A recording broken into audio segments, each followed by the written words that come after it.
Selamat datang di channel Gradasi Gadget. Dilansir dari Gizmo Cina.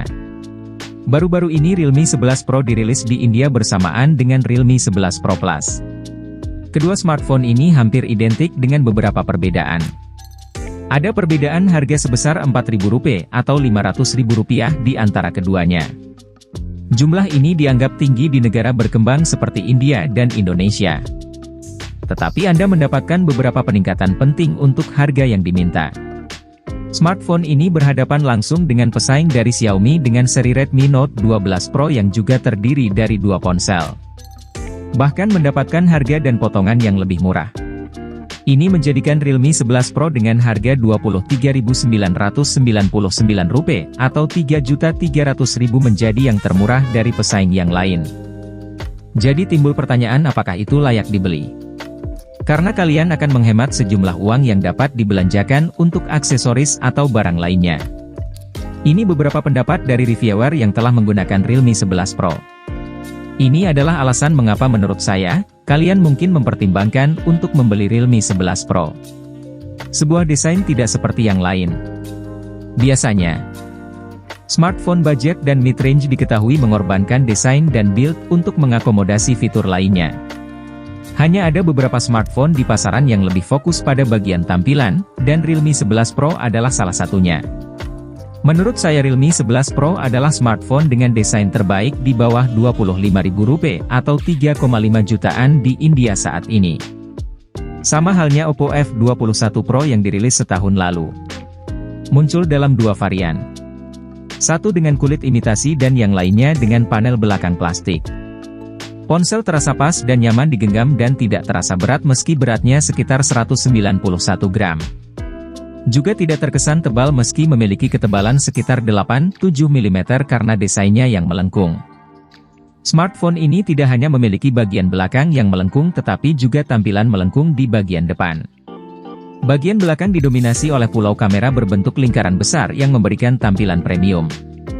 Tombol daya dan volume rocker ditempatkan di tepi kanan. Sementara slot kartu SIM ganda, lubang mikrofon utama, port USB Type-C, dan grill speaker utama dapat ditemukan di bagian bawah.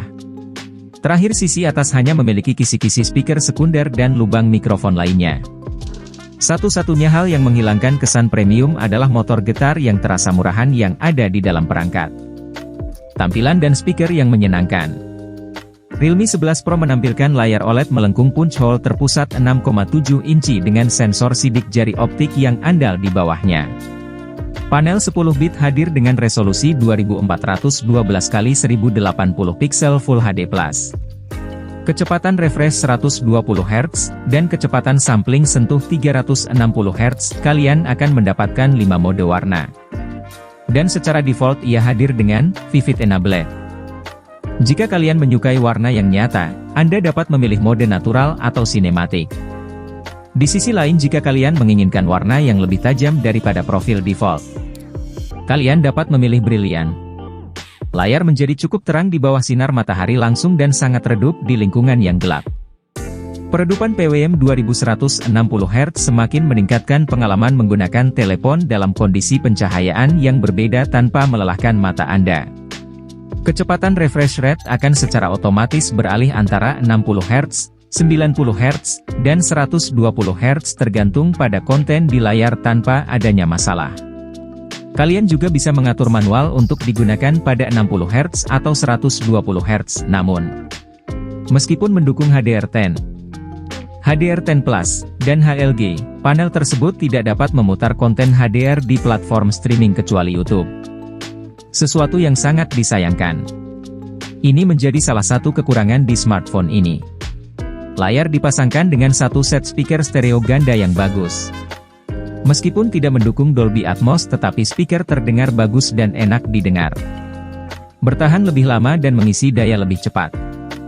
Dari sektor baterai, Realme 11 Pro didukung oleh baterai 5000 mAh. Ini dapat dengan mudah bertahan sehari dengan muatan penuh. Jika Anda bukan pengguna berat, Anda dapat menggunakannya lebih dari 1 hari tanpa kesulitan. Baterai perangkat dioptimalkan dengan baik untuk digunakan dalam jangka waktu yang lebih lama. Realme 11 Pro dapat mengisi daya dengan cepat pada kecepatan maksimum 67 Watt. Dibutuhkan sekitar 45 menit untuk mencapai 100% dari 20%. Kamera yang lebih sedikit namun mampu. Realme 11 Pro hanya memiliki satu kamera belakang yang dapat digunakan meskipun modulnya terlihat sangat besar. Muncul dengan sensor utama 100 megapiksel berbantuan OIS yang dipasangkan dengan sensor depth 2 megapiksel. Di bagian depan smartphone ini memiliki kamera 16 megapiksel.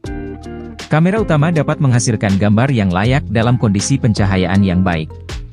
Warnanya mencolok yang menjadikan sedikit kurang alami dengan warna merah hijau yang dikuatkan. Sebagian besar konsumen menginginkan gambar-gambar menarik yang siap untuk media sosial. Ini bisa menjadi salah satu daya tarik tersendiri untuk ponsel ini. Pemrosesan HDR bisa menjadi hit atau miss. Anda tidak pernah tahu apakah Anda akan mendapatkan gambar yang seimbang, overexpose, atau underexpose. Kualitas gambar di bawah cahaya redup.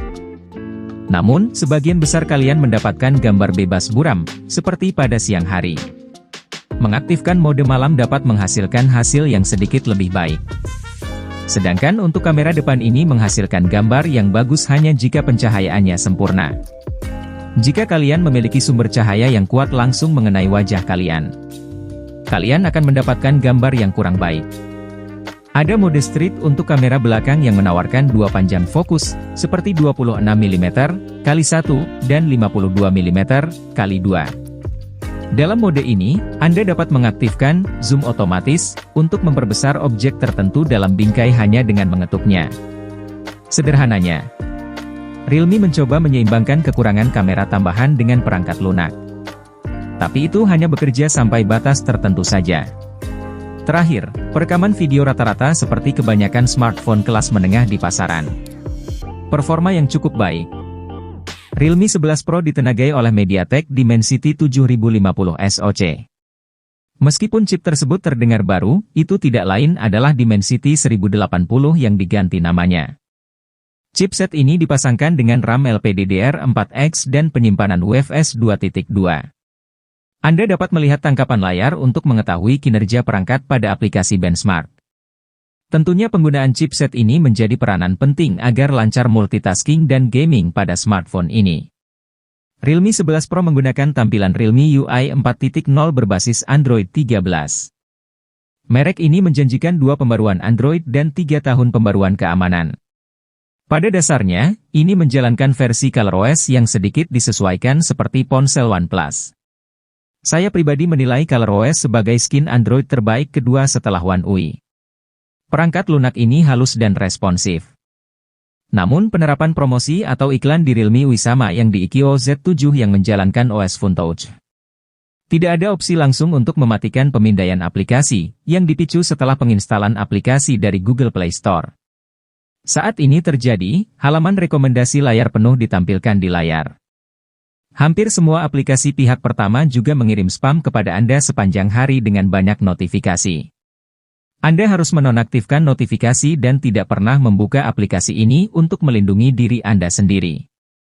Untuk menghentikan hal ini terjadi, Anda harus menonaktifkan aplikasi sistem yang disebut Security Analysis di bawah pengaturan. Konsumen biasa tidak akan mengetahui hal-hal ini dan akan mengalami iklan yang tidak diinginkan pada produk yang telah mereka bayar. Terakhir, ada banyak sekali aplikasi pra-install. Tapi untungnya, Anda dapat menghapus sebagian besar dari mereka. Seperti yang dapat Anda pahami dari atas. Perangkat lunak ini adalah kelemahan utama Realme 11 Pro. Jika Anda dapat melupakannya, itu adalah produk bintang dengan sedikit atau tanpa kekurangan. Pesaing terdekat adalah Redmi Note 12 Pro yang lebih mahal Rp1.000 atau Rp137.000. Tapi Redmi tidak memiliki desain yang menarik atau terasa enak di tangan. Juga memiliki manajemen thermal yang buruk dan masa pakai baterai rata-rata. Tetapi Redmi Note 12 Pro memiliki tampilan dan speaker yang lebih baik.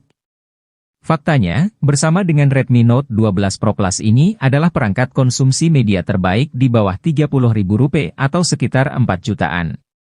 Selain itu, ia juga menawarkan kinerja 5G yang lebih baik.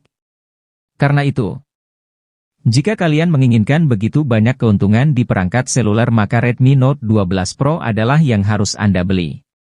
Tapi jika menginginkan smartphone yang ramping dan hemat, Realme 11 Pro adalah yang tepat untuk kalian. Apapun itu, saya menyarankan untuk lebih bijaksana tidak mengambil keputusan secara langsung.